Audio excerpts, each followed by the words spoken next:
Here we have the XShot Hyper Gel Clutch. This is the cheapest gel blaster in the Hyper Gel line. The older brothers of this is the Tracefire and the HPG 700, but I actually still own one of these gel blasters. This thing is very good for the price. This is originally a $15 blaster, but on Amazon right now it's about $10. Now let's unbox this thing and see what we got. Looks like we got about 5,000 rounds of ammo.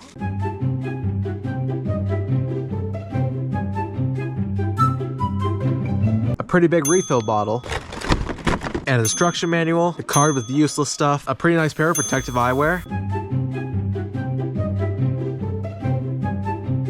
And here we got the blaster. This blaster has a 400 round magazine and a 100 round internal hopper. Instead of loading rounds up into here, you can take the magazine, load it up with some gel blaster rounds, put the magazine in the blaster, and then tip it upside down.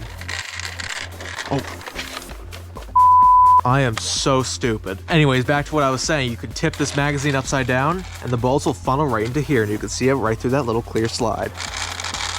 Now when you tip it back upside down, any remaining rounds that did not fit up here will go right here. The only reason that happens is because there's no electric magazine, which allows this blaster to be cheaper. This blaster has a small top accessory rail too. The blaster also has a safety switch. If you click right here, it'll put it on safety, but if you click right here, it'll take it off safety. This blaster is shot by a prime mechanism, which means you have to pull this prime back every time you want to shoot. And this blaster shoots crazy far, especially for a $15 blaster. It also has some iron sights, which is pretty rare for a small blaster like this. The magazine is pretty wiggly, but that shouldn't affect how it shoots. The blaster's got some weight to it for being this small. To release the magazine, just press this down right here, and you can pull it right out. Now let's go see how this does on the FPS and accuracy test. Now let's see how fast this gel blaster shoots. Shot 1, 171.6 FPS. Shot 2, 191.9 FPS. 191.9 FPS again, 181.2 FPS, 169.5 FPS, 177.2 FPS, 198.4 FPS, 174.4 FPS, 190.8 FPS, and 174.37 FPS. Box average being 150 and the highest being around 190. That is very good, especially for a $15 blaster. Some $50 blasters can't even get up to that speed. We still got some remnants left over from another gel blaster, so I'll make sure to mark the shots which this one shoots.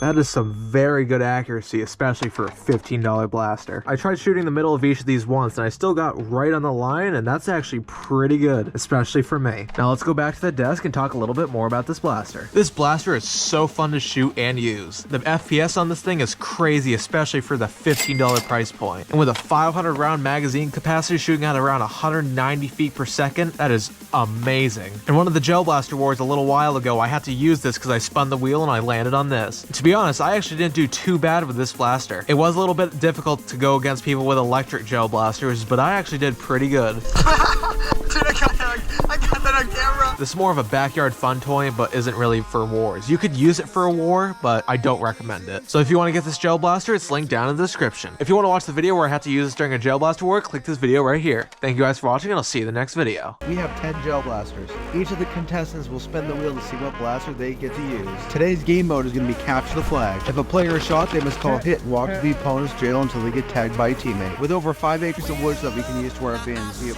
plenty of room.